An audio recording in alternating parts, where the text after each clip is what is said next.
What's up everyone, how we doing? Rasma here, back with another set 5 item guide. This time we're going over the chain vest.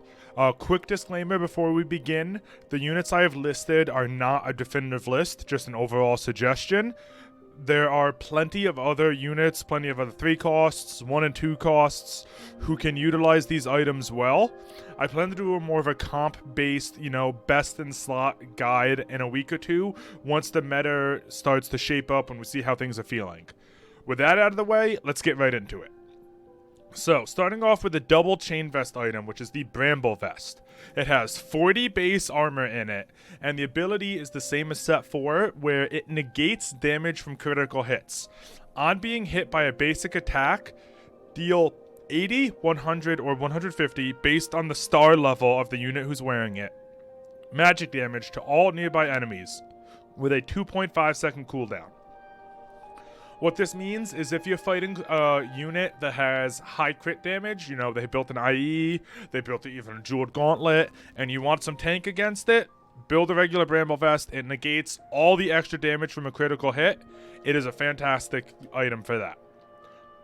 The viable 4-cost holders are pretty much any tank unit, and you can place it on one of your carries if you're fighting a high crit thing. So, if you're fighting someone with with 2 IEs, you're fighting assassins, Bramble is the counter to that. So you can put it on your carry. The shadow version of the item is a refracted Bramble Vest, which the shadow version stats is just a flat 200 armor, and that's what the ability does. It's just a flat 200 armor. It loses the magic damage proc as well. It loses the crit negation, but it gains a massive amount of armor.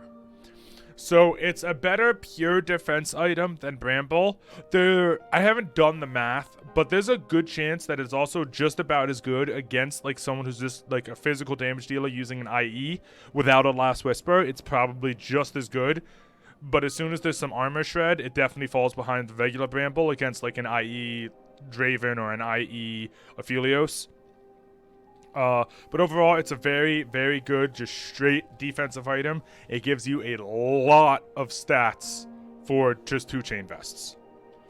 So moving on from chain vest, moving on from Bramble, we'll be going to the Titan's Resolve, which is a chain vest and a recurve bow. The stats are 10 attack speed, 20 armor, and the ability is relatively the same as it was in 4 and 4.5. So, when taking damage or dealing a critical strike, the wearer gains 2 AD and AP, stacking up to 25 times, which grants a max 50 AD, 50 AP when fully stacked. When it's fully stacked, the wearer also gains 25 armor and 25 MR. So, this item works well on an 80 carry unit with an Infinity Edge. So it can stack on every auto attack, given them that stacking AD, if they have any AP scaling, like Draven has some AP scaling, Aphelios has some AP scaling, like that, it can kind of work for them. It's pretty much just any tanky unit, any backline unit with crit, it's just a good, decent overall item. It's nothing I would write home about, but it's nothing that, I wouldn't slam on putting on, almost any unit.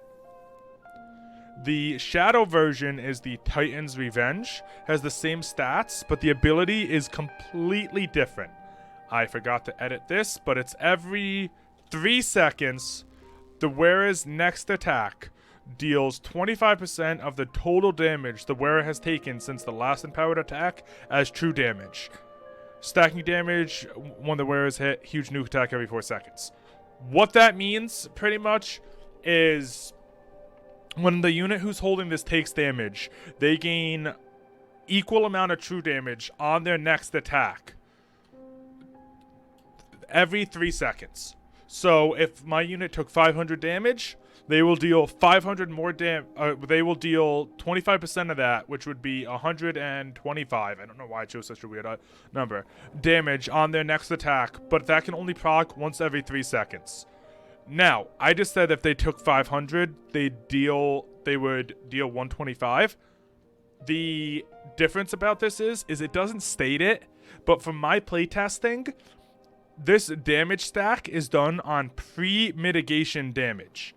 It means if you put this on an extremely tanky unit that has a lot of armor, a lot of MR, night bonus, they will only take 10 damage from a hit, but they will gain whatever the pre-mitigation damage would have been. So the damage would have been 1,000. It only did 100. They gain 250 bonus damage on their next hit. That is a lot of damage, and it's a really, really strong item on just very, very tanky units. It works really well with a redemption, so then the unit's taking damage, but they're healing a lot of it back, and they're dealing a lot of damage. Very, very good combo there. Moving on to the next Chain Vest item, which is the Guardian Angel.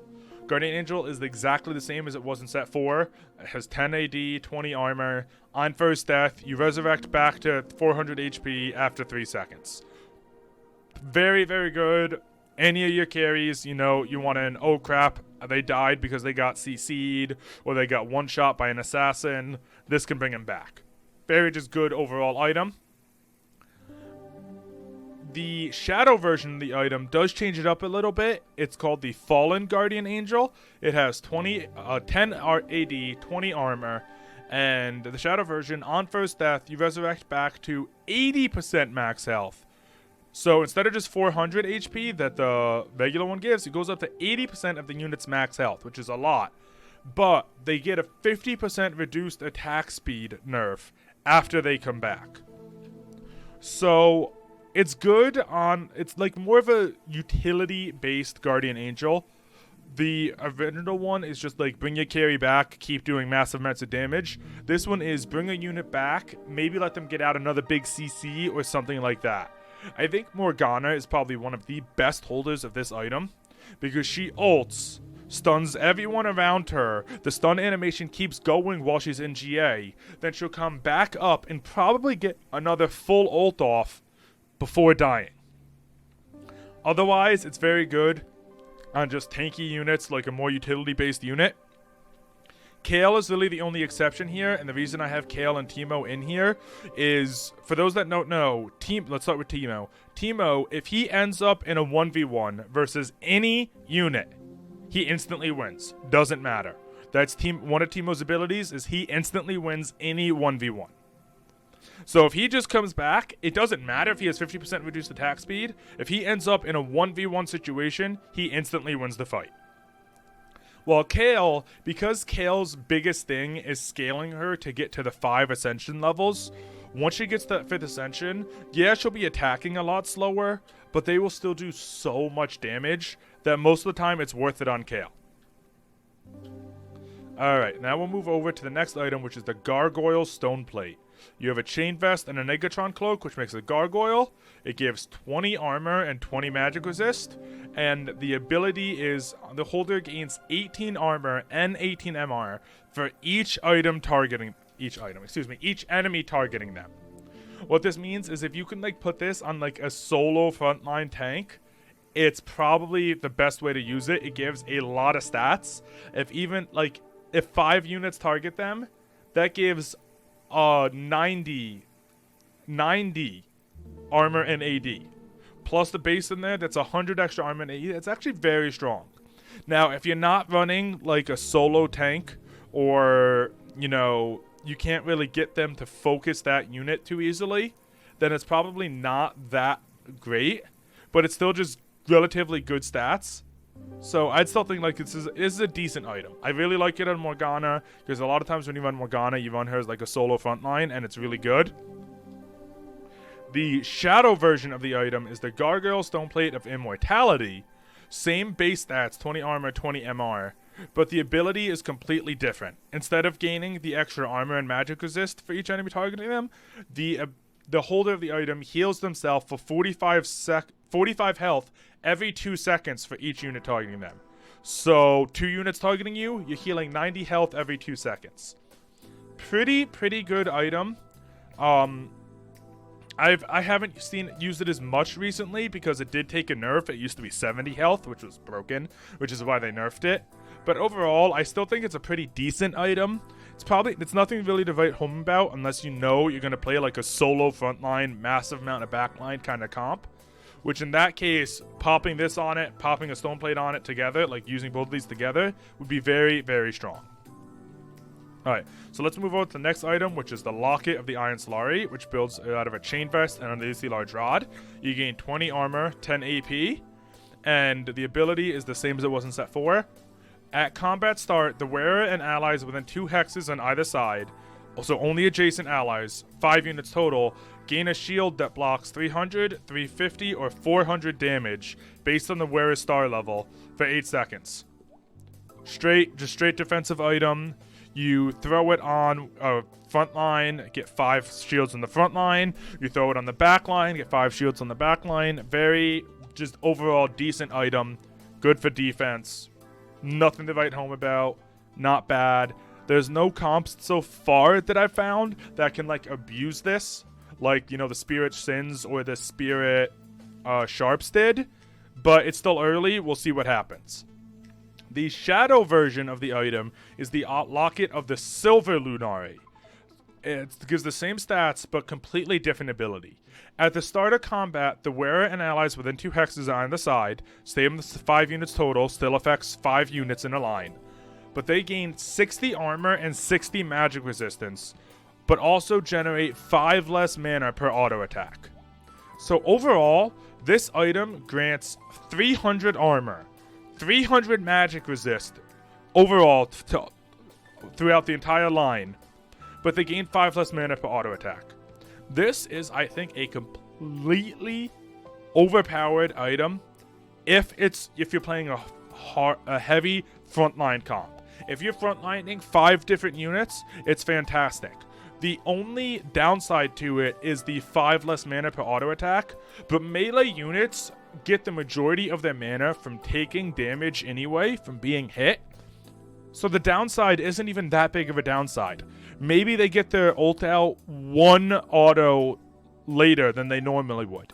For the extra stats this thing gives, I think it's a fantastic item. But do not put the Locket of the Silver Lunari, the shadow version of the Locket, on the back line. Because then they're getting the huge detriment, you know, where they can't gain as much mana. And it's pretty bad because of that. So only if you're going to have a heavy frontline comp would you play this. Alright, next item is the Frozen Heart, which is a chain vest and a Tear of the Goddess. 20 armor, 15 mana, and the ability reduces the attack speed of enemies within 2 hexes by 35%. So, relatively just a strong-ish item. Attack speed slow is very strong. It's probably best on, like, assassins to apply it to the enemy's carry in the backline. You can play it on any tank. It's just a overall decently strong item.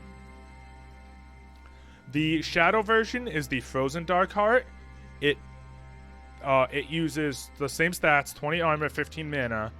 The shadow version of the ability reduces the attack speed of all enemies within 2 hexes by 50%, so 15% more attack speed slow. But it also reduces the attack speed of allies, except the wearer, within 1 hex by 50%. So this also gains... So the difference between this one and the regular is it's 15% more attack speed slow, but it also will slow your own units within 1 hex.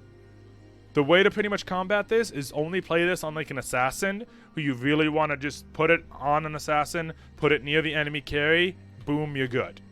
I really wouldn't use it on like a regular frontliner because then you're like giving yourself the detriment of 50% attack speed slow, which is pretty rough. But at the same point, with your carries, you know, with your frontline not really caring too much about getting slower attack speed because they gain their mana by taking damage. But at that point then, you know, you're only slowing their frontline, which again, really doesn't help. So overall, I probably wouldn't use this except on an assassin. Moving over to the next item, we have the Sunfire Cape, which is the Chain Vest and Giant's Belt. 20 armor, 150 HP, and the ability is every 2.5 seconds, a random enemy within 2 hexes is burned for 25% of their max HP over 10 seconds, and any healing they receive is reduced by 50%. It is your classic tank anti-healing item. Throw it on a tank, it's decent. The 2.5 seconds is a little high, But with fights being a little slower and anti-healing being extremely needed this set, I think this item is definitely viable. If you cannot like utilize a Morello in your comp to get anti-healing, definitely just throw a Sunfire on somebody. Throw it on any tank unit, throw it on assassins to apply reduced healing in the backline. It's pretty good. The shadow version of the item is the Eclipse Cape. 20 armor, 150 HP, but the ability is a little different. So every 1.5 seconds, a random enemy within 3 hexes is burned for 25% of the max page AP over 10 seconds. The healing they receive is reduced by 50%. So the entire first portion is the same exact as the Sunfire Cape, but it happens 1 second sooner every tick. And it happens to 3 at range instead of 2.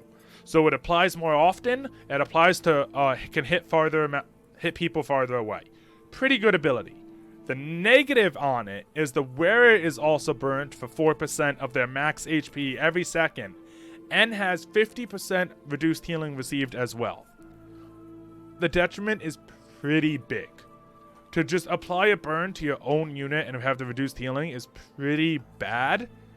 But if you're applying 2 burns every 3 seconds to the enemies within 3 hexes, it does work out over the fight that it will be a lot stronger than a Sunfire Cape, and the burn might not be absolutely terrible on yourself, but overall I haven't found like too good of use of this item yet. I feel like just utilizing a regular Sunfire Cape and not burning my own tank is probably the better play. And the last item for the chain vest right now is Shroud of Stillness. It's a chain vest and a sparring glove. Makes the Shroud of Stillness. It has 20 armor, 20 dodge chance, and at the start of combat, the wearer shoots a beam straight ahead that increases mana cost on the enemy's first spellcast by 35% max mana. This is the same exact item as it was in set 4. Fantastic item. Snipe the enemy's carries, do whatever you need to do. Fantastic at increasing the enemy's first spellcast.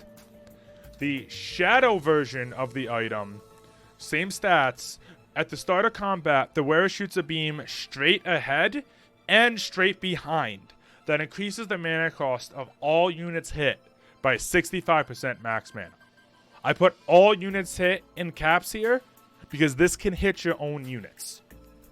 This item will give the mana, the increased max mana, the increased mana to your own units, meaning it's an extremely powerful item because it has a massive amount of increases the mana cost, 65 over 35, but hitting your own units is really bad.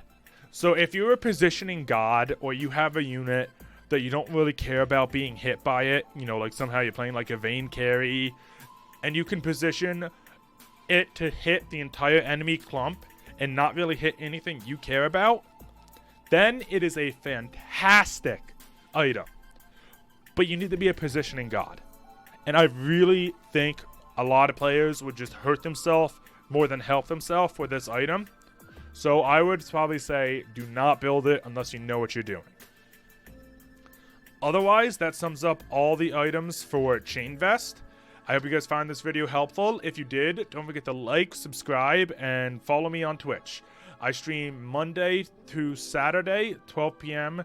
to 6 p.m. Eastern Standard Time. I explain all my plays. I answer all questions you can throw at me. I focus on educational gameplay and just having a good time with chat. Thank you all for watching and have a fantastic night.